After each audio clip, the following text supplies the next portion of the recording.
Okay. So I joined IIT Madras in 1966. And at that time, my parents lived in Calcutta, which is now called Kolkata. And the natural obviously would have been for me to at that time join IIT Kharagpur because it was so close to Calcutta. But I chose to join IIT Madras for two reasons. One is I like the whole idea of workshops, the workshops being every alternate week, which at least at that time was available only in IIT Madras. And the second reason, and really the secondary reason, is a very good friend of my father was at that time in Madras. He was, I think, Dean of Humanities and head of the Gymkhana. His name was R.K. Gupta. So he also encouraged me, actually basically encouraged my father to send his son to Madras. So that's the major reason I went, although going to Madras was not easy, because from Calcutta to going to Madras was, I think, a 20-hour train ride, overnight and all that stuff. But I'm very happy I did. The first year I was in Jamna Hospital and I had a very good relationship with the Professor Ananthakrishnan, who was the head of the hospital. I know I'm sad that he passed away, I think, a few years ago. And then the last 4 years I was in the in Ganga Hospital. And as you earlier pointed out, met many good friends there, met many people, not only in my batch, but also batch senior to me. There were many people, Monishi Sanyal, Sidhu, they were all in Ganga, so I got a chance to meet them. And I don't know how it is now, but at that time, mingling between batches was not easy. But in Ganga, it was easier than anywhere else. Maybe it was because Ganga was the farthest from the main buildings, so we all perhaps needed each other more so than not. So I graduated in 1971 with mechanical engineering as my major. So after 71, in those days, it was the norm for graduating seniors to apply to the United States for assistantship. It was the norm. Everybody did it. And even though Madras was German collaboration, it didn't matter. Everybody applied to the United States. Really, nobody went to Germany, nobody went to Russia. And so actually IIT Bombay guys who also came to the US, one of the running jokes among us here is whenever IIT Bombay guys start bragging a little bit about their campus, we always ask them, why are the Russian IIT guys, the Russian IIT guys should have gone to Russia. Why are they here? Why are they in the United States?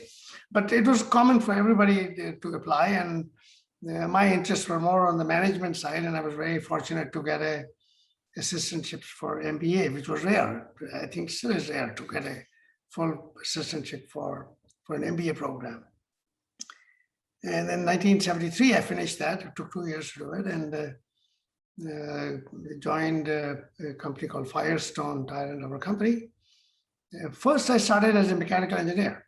So what happened in 1973 is the job market was very bad, very tight. The country was in a sort of a recession globally. But the oil crisis had just hit and the demand for engineers was strong. And even in 1973, IITs had a good name in the US and IIT alumni were well placed. So I just basically went to the Alumni Association and contacted other alumni who were willing to help. And that's how I started with Firestone as a mechanical engineer for the first 2 years. And since my interests were in management, I gradually went on the management side, but remained very keen on engineering, still am. And the career path takes its own course. Most of us don't have a chance to influence the outcome a whole lot. We just kind of go with the flow. And there is some such thing as destiny. There is some such thing as uncontrollable variables and factors. They do take hold. And I have had a chance to go back to the IIT campus many times. I don't know if you read, I also had a chance to help out a little bit. Yeah, I had a chance to meet Dr. Anant many times. He came to our campus here, and he also visited 2 of our factories. So one time I asked him when he had come to the Washington conference, is there any way I can help IIT Madras? And I thought he would say, give me money. No, he didn't ask for money, which I was almost ready that he would say, give me money, because this is what most other directors were doing, like IIT Bombay particularly. They, even before they said hello, they would ask for money. Okay? So, but he didn't. He said that, why don't you can help a lot by introducing our staff, our faculty to some advanced technology, which otherwise they only hear about. Can you introduce them to it? Can you let them immerse themselves in it? I said, I'll be happy to. So he assigned 2 people. We had them visit. We had some pretty advanced chemistry plants in the US. He and I assigned, we were happy to host them. Then we also started a joint research project with IIT Madras. It was in the chemistry department, but there was some chemical engineering involvement as well. I remember particularly in design of nozzles and dryers. And so we did the project. I think it lasted about 4 years or so. Then I had a chance to take my wife there. I had a chance to have my son visit with me. And my son tells me that he was impressed by how happy I was in the Madras campus. He said, Dad, you were almost dancing. I said, what do you mean? He said, you were dancing when you went to the Ganga hostel. You were dancing when you went to the workshops. You were jumping with joy. And that is not surprising. All of us relate to experiences we had when we were youngsters, particularly in the ages of 16 to 20. Most of us are very impressionable. And IIT Madras for sure, but I suspect it is true for many other universities and colleges, have really a profound impression on the young mind. And even the negative experiences later on proved to be positive impact. Like I remember the workshop, we used to complain, getting blisters in our hands or getting exhausted, getting filthy dirty. And at that time, it looked like a torture. But as we grow older, we find it was a very positive impact.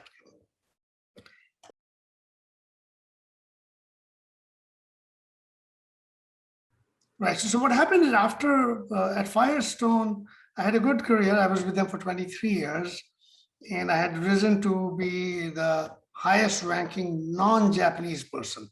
I'm a US citizen, but I still, many people ask me, do you feel you're American or do you feel you're Indian? And I give them an honest answer. In my mind, I may be American, but in my heart, I'm very much an Indian. So the Japanese used to ask me, they were very point blank, are you American or are you Indian? I used to tell them, say exactly that. In my mind, I may be American, but in my heart, I'm an Indian. So they saw me very much as an Indian because I spoke the truth. So in the Japanese system, there is a little bit of a hierarchy in their minds. Okay? And I had risen to the highest rank a non-Japanese person rose. Okay? And but for various reasons, I was not 100% happy, and an opportunity came for me to move to a company in New Jersey called GAF. And I moved as first as a division president, then also as a partner. And then I became the CEO, and they had a sister company called ISP, which was in chemicals. Okay, and that's how I got into the chemistry side. At the Firestone and really even at GF, my involvement in chemistry was somewhat limited. Okay, chemistry is of course important in everything, but they were not in the chemical business. They were in the tire business or retailing or commercial building products. But ISP was solely, totally in chemicals, and that's how my involvement in chemistry and chemicals started. So can you tell us a little about the Society of Chemical Industry medal? Yeah, thank you. Yeah, Society of Chemical Industry is actually a British. It started in England, but over time their role in England diminished, and they became largely a USA organization, and they have a medal called the Industry Medal, which is awarded to who is considered the most high impact CEO in the chemical industry. And the voting is by other CEOs. So there are about 500 members, I believe, and so 500 CEOs have a chance to vote. It's a little bit like the Nobel Prize, in the sense the Nobel Prize is the voting is by other Nobel Prize winners, so whoever is alive. So I was nominated, and I was chosen for that medal for something which is actually a bit unusual, in the sense that when I was the chairman of that society, I launched a program called SCI Scholarships. And that was to enable young junior year or final year students to get practical training and be paid for it with chemical companies. And chemical companies were delighted. It was a very big success. They got a chance to interview people before they had graduated, hire them for 2 years, and then they could see how good they were, and the probability that they would get a permanent job was very high. That program was a very big success. It was a success with students, but they didn't have to look for jobs. They were easily getting jobs. It was also successful with employers because it gave them a feeder. The society became a feeder of talent to them. So they chose me primarily for that, and I was very honored that they felt accordingly. And this is one reason both my wife and I are committed to expending our wealth on education. So in India also we support, of course, Pratham, we support ECHL, we support Akshay Patra, which is Deshpande's, and we also supported in Pondicherry an ashram which were built for the orphans from the typhoon or the hurricane from many years ago. And in the US also, we have launched something called Wembley Scholarships. And right now it is available to any children of any of our employees. We have 500 employees. So any and all employees, there's really no filter. Any and all employees get it. Okay? Children of any and all employees get it. All they have to do is get admitted to anything post-high school. It can even be a diploma in welding, it can be a diploma in carpentry, plumbing, or a degree at MIT, whatever they can get admitted to. We like to financially support them because there's really nothing better you can give to a person than education. So that's the only reason I got the medal, I think, not much else.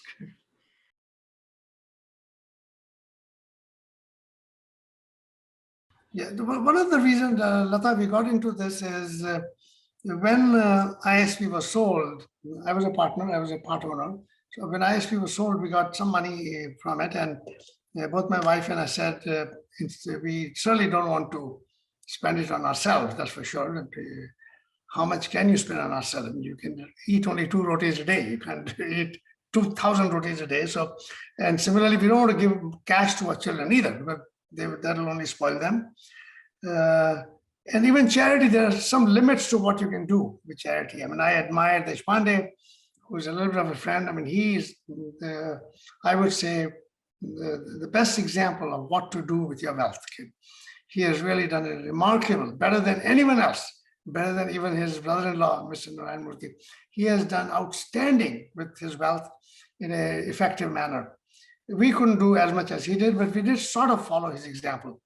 So one of the things we thought we could do is take the money and use it to rebuild companies. So Wembley buys companies which are on their way out. They are declining for various reasons. They may have made underinvested, they may have been undermanaged, or they may have not understood their markets well. So we buy them and then we gradually fix them. It's not all peaches and cream. Some of those things are very difficult to do. So far, we bought 8, and of the 8, we ended up having to even close one. It was just not salvageable. The other 7 are okay, but even of those 7, 3 are struggling. They'll be fine. I'm confident they will be fine. And those companies, they all have opportunities. They may not have been aware of them, but they all have opportunities. It takes time, effort, and money to execute them. That's what it is. And we have 3 children, all 3 are married. So in a way we have 6 children. So 4 of the 6 joined us full time because they could share the view and the vision. And all 3 of my children studied engineering in undergraduate. but only one remained in engineering after that. So all three of my children, when they got married, two of the in-laws who came in, my one son-in-law, I should say both my sons-in-laws were also engineers. Okay? Only my daughter-in-law is not. And so 4 of the 6 joined us full-time, so they're working with us. And it's a long-term thing. Wembley will take 20 years, 25 years to build. And but through that, we hope to do a lot of societal good in the communities, of course, with the employees, and elsewhere.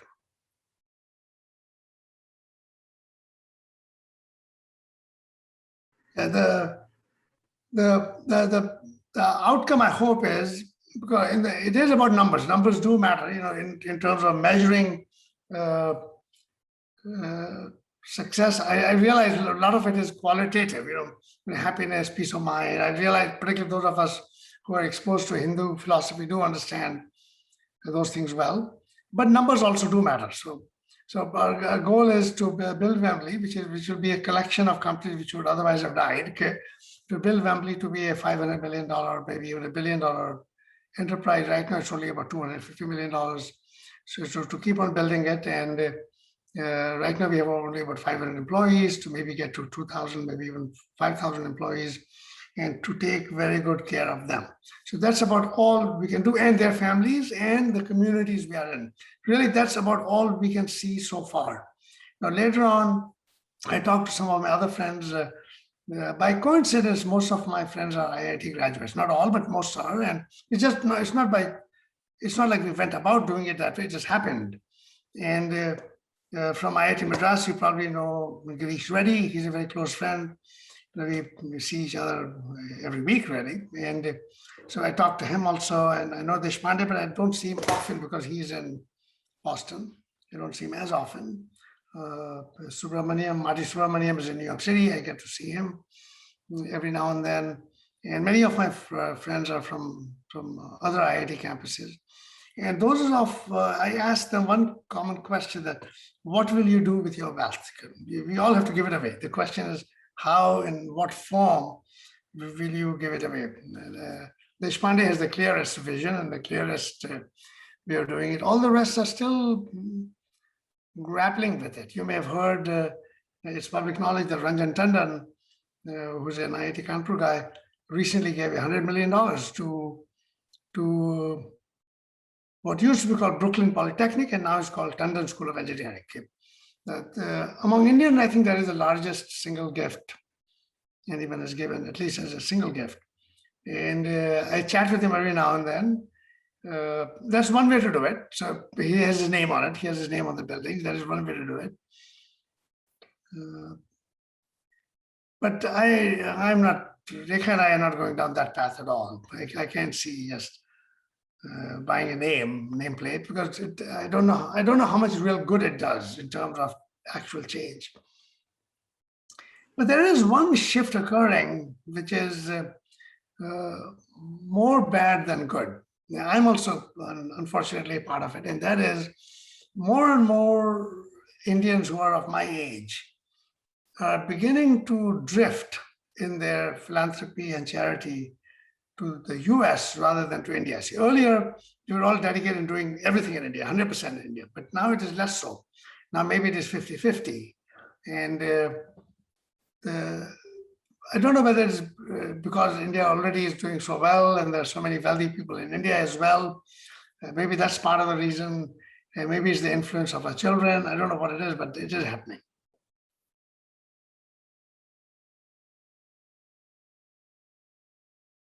Yeah. So one thing I would be happy to help them with is guide them in their career path search. And we did that. There is an organization here which helps young Indians, not only IIT graduates, young Indians connect with older Indians. It's actually called the Indus Entrepreneur Network, and Deshpande was the head of it for a while. So they connect older people with younger people. So I did that. I guided, I think, 10 people who were in their 30s. They were in their young 30s.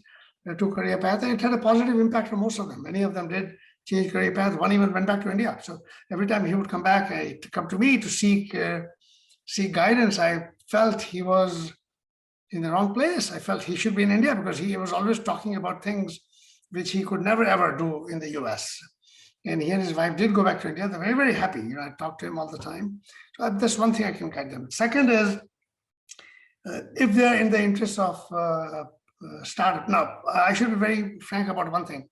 There's not much help I can do in India. I'm just not very competent in getting anything done in India. You may have read, I worked with Mukesh Ambani and Nikhil Vaswani for 5 years as an advisor to Reliance Industries. And for 5 years I did it, basically full time. I was not doing anything else. I was going to India often, and every time they came here, I was spending time with them. And then I resigned. Because I told them that the truth is I cannot help much in India at all. They are an Indian company. They want to do things only in India, and I cannot help. So same here. If young people seek help in what to do in India, I'm not the right person. There are other people who are much better than me.